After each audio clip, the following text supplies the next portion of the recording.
Asyaitonirrajim. Bismillahirrahmanirrahim. Assalamualaikum warahmatullahi wabarakatuh. Innalhamdalillah nahmadu wa nasta'inuhu wa nastaghfiruhu wa na'udzu billahi min syururi anfusina wa min sayyiati a'malina. May yahdihillahu fala mudilla lahu wa may yudlil fala hadiyalah. Asyhadu alla ilaha illallah wa asyhadu anna Muhammadan abduhu wa rasuluhu la nabiyya ba'dah. Rabbi sholli sodri wa yassir amri wa uqdatan min lisani yafqahu qawli. Qala ta'ala fil Qur'anil Karim, a'udzu billahi minasyaitonir rajim.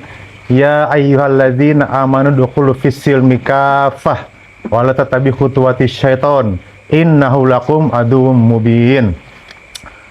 Alhamdulillah. Tiada yang pantas kita ucapkan di setiap saatnya, di setiap hembusan nafas selain mengucapkan syukur alhamdulillah atas segala apa-apa yang Allah titipkan kepada kita. Allah nitipkan mata ini, Allah nitipkan lisan ini, Allah nitipkan kaki ini. Semoga tidak lain kita buat hanya untuk ketaatan kepada Allah Subhanahu wa taala. Dan sama-sama kita berdoa, mudah-mudahan tidak ada yang kita lakukan di dunia ini atau tidak ada yang kita tanam di dunia ini selain yang baik-baik saja, dan tidak ada yang kita tuai nanti di akhirat selain yang baik-baik pula. Karena pada sejatinya dan pada hakikatnya dunia ini adalah tempat menanam, akhir tempat kita menuai segala apa yang kita tanam.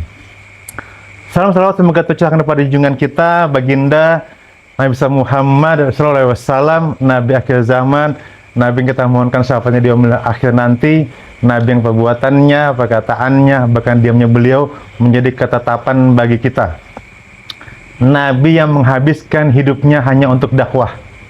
Nabi yang menghabiskan hidupnya hanya untuk bisa membumikan kalimat tauhid la ilaha illallah Muhammad Rasulullah. Kita bisa betul-betul paham bahwa kalimat la ilaha illallah bukan hanya kalimat yang melangit, tapi juga kalimat yang mampu membumi dalam segala aspek kehidupan. Dan itu dicontohkan oleh Rasulullah SAW. Tidak ada satu sisi dalam kehidupan pun yang Rasul itu ada cacatnya. Beliau maksum. Coba kita uji lah ya. Beliau itu ketika menjadi sahabat yang paling baik, diakui. Dalam salah satu riwayat saya baca ya, kalau ada orang lain yang berdampingan dengan Rasul, misalnya orang itu tampan gitu ya, ganteng lah. Di samping dengan Rasul, gantengnya nggak terlalu mencolok. Ada yang jelek misalnya, di samping jeleknya tidak mencolok. Rasul sebagai kepala keluarga misalnya, sebagai pimpinan panglima perang misalnya, ngasih contoh, diakui keberaniannya. Rasul sebagai kepala negara misalnya, disegani, dihormati. Rasul sebagai suami, ada yang tahu berapa istrinya Rasul? Kita sedang bahas itu nanti enggak itu, tapi ada yang tahu nggak berapa istrinya Rasul? Hah? 90. Bah, Anda juga begitu usahanya. Anda gitu kebanyakan. Riwayat ada yang bilang 9, ada yang bilang 11. Tapi tahu nggak uniknya? Ketika istrinya Rasul ditanya yang 9 itu, Rasul nanya gini lah. Kepada istri Rasul itu ya, siapa sih di antara 9 ini yang paling dicintai dan disayang Rasul? Jawabannya unik. Hampir semuanya mengatakan, kayaknya saya deh. Kan begitu kan? Kayaknya saya deh.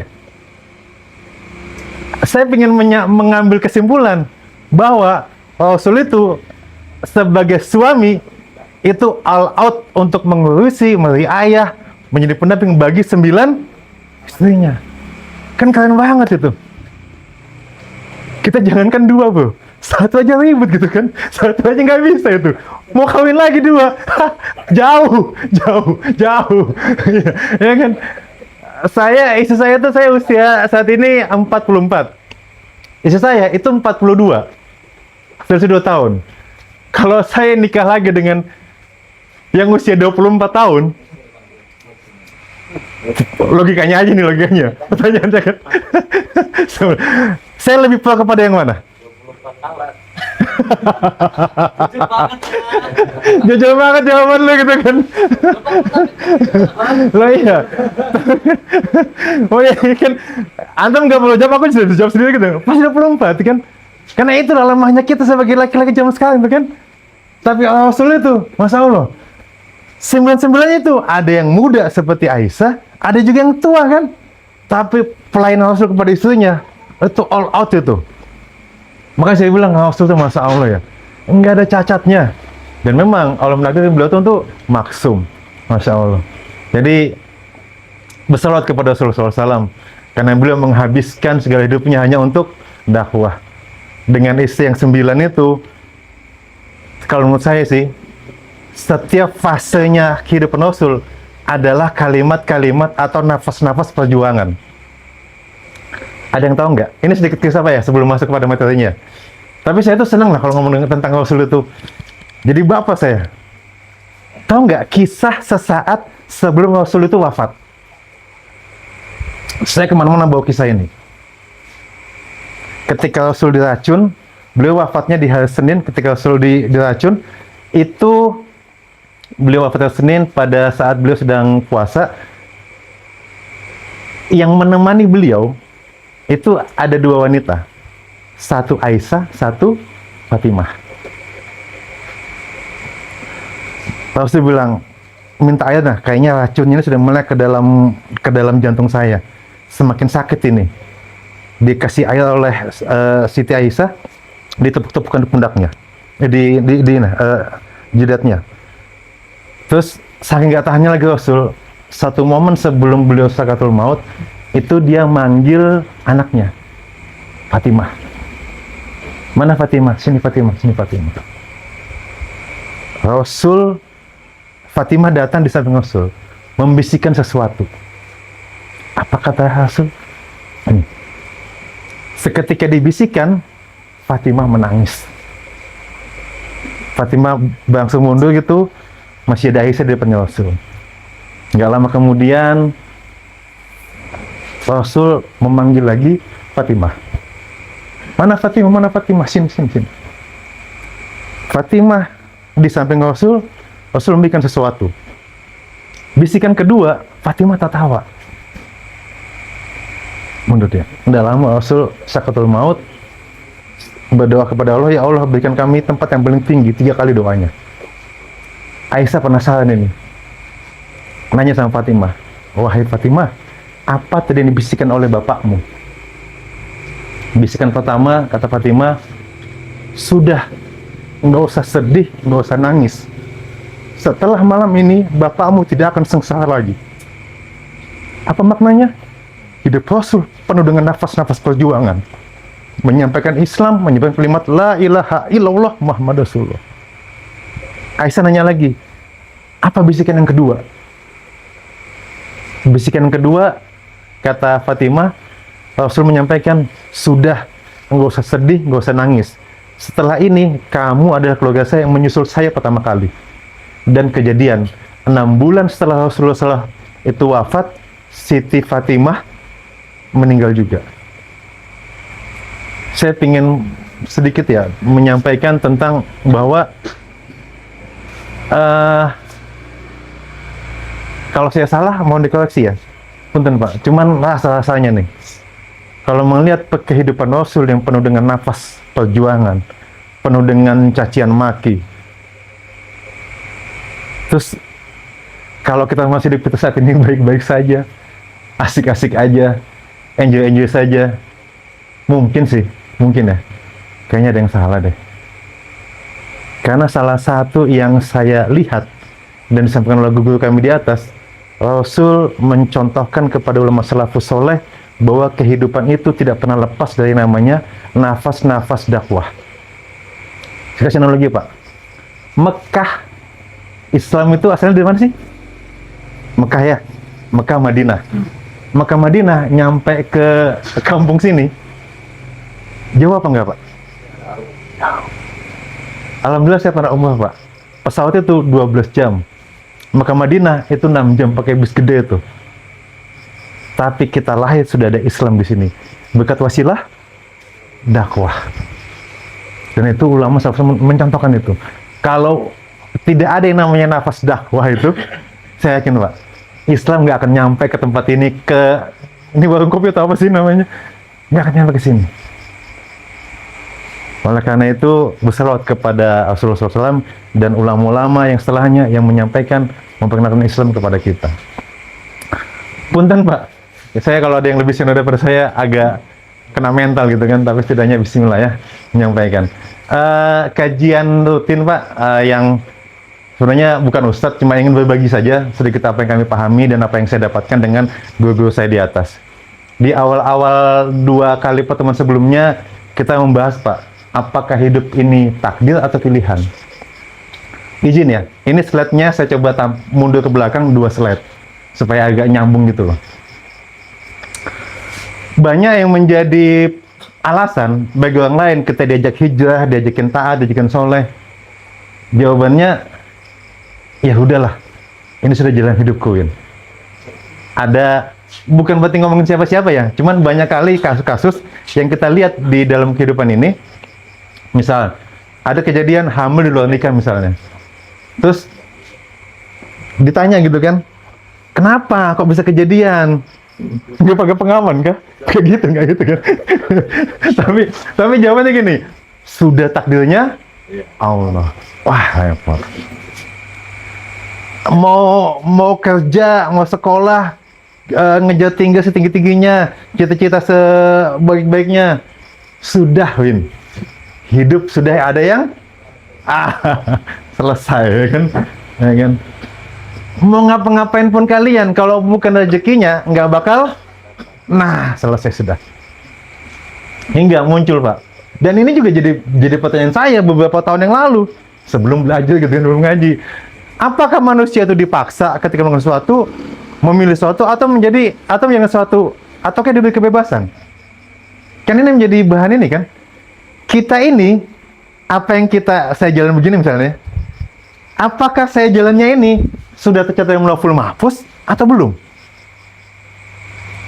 Ataukah saya itu memang ditakdirkan miskin atau saya ditakdirkan kaya ini? Ini jadi bahan pertanyaan itu kan. Juga ya. Ada nggak Pak? Yang nggak ngapa-ngapain tuh kaya? Ada. Ada salah satu mahasiswa kuliah di Australia. Bapaknya itu pengusaha. Ketika anaknya kuliah di Australia, bapaknya belikan pesawat Boeing. Bukan 1, 7 biji. Bukan pesawat mainan ya, pesawat betulan. Tapi akhirnya maskapai penerbangannya itu tutup, bangkrut dia. Tahu namanya? Nama mahasiswanya itu adalah Adam. Menjadi Adam. Tutup sekarang kan? Tutup.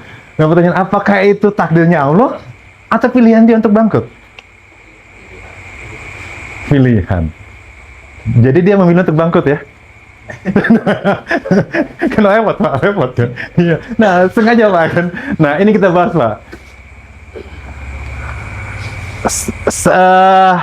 Saya ulang sedikit.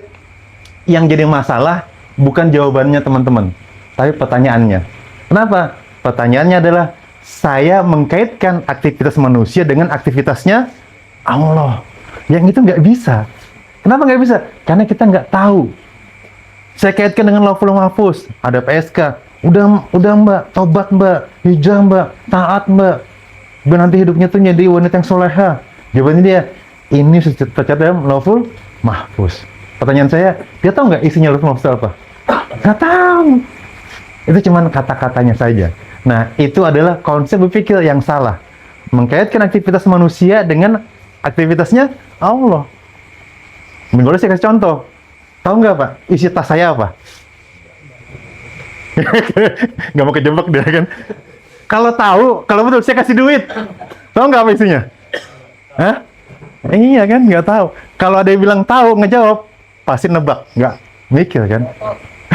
Mana bisa? Kunciku di sini kok, bukan di tas. Kan begitu. Nah, sebenarnya konsep pikir yang betul seperti apa sih? Nah, ini Pak, masalahnya adalah sejatinya manusia itu pada hakikatnya boleh sepakat, boleh tidak. Tapi apa yang saya sampaikan, insya Allah sesuai dengan fakta. Manusia itu pada hakikatnya memiliki 2 wilayah Pak. Ada bisa memilih dan bertanggung jawab dalam pilihan dia. Ada manusia itu dipaksa menerima dan dia tidak bertanggung jawab. Saya lahir dari bapak Bugis, mama Bugis. menurut teman-teman itu wilayah yang bisa memilih atau dipaksa menerima? Dipaksa, ya kan? Kalau bisa lahir jadi anaknya Abu Rizal Bakri kan wow, ya kan? Kaya, tapi nggak bisa, ya kan? Saya lahir paling ganteng di sini.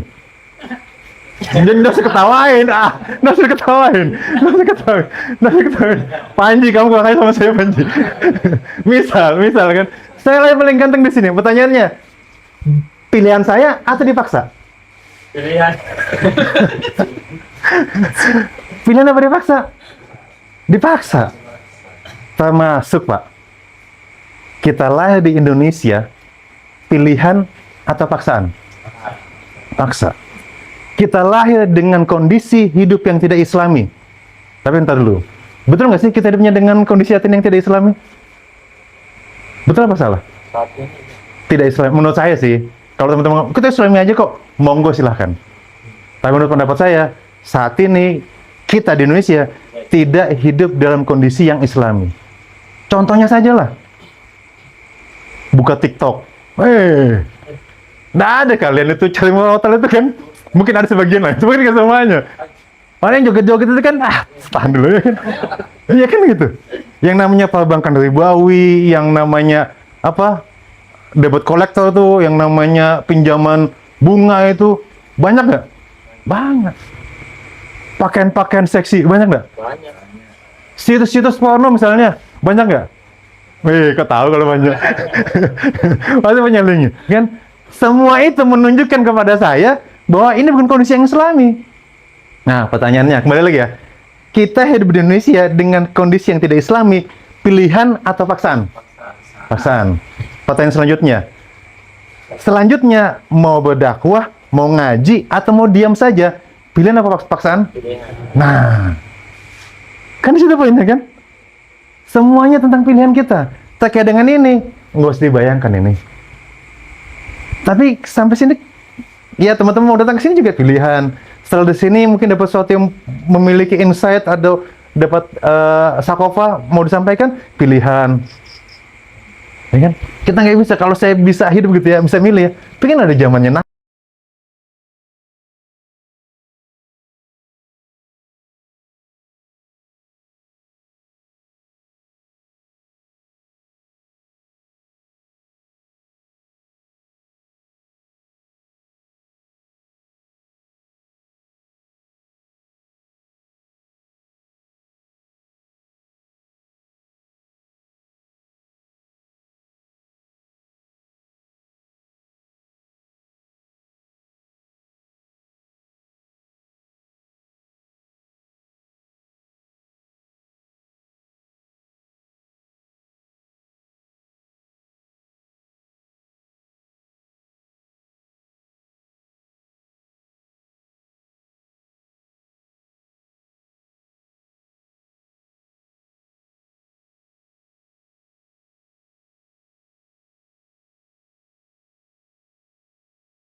Saya ngomong, udah teh, coba pakai ini nah, kerudung, hijab sudah. Saya bilang, aku mau sih, Kang, cuman belum dapat hidayah.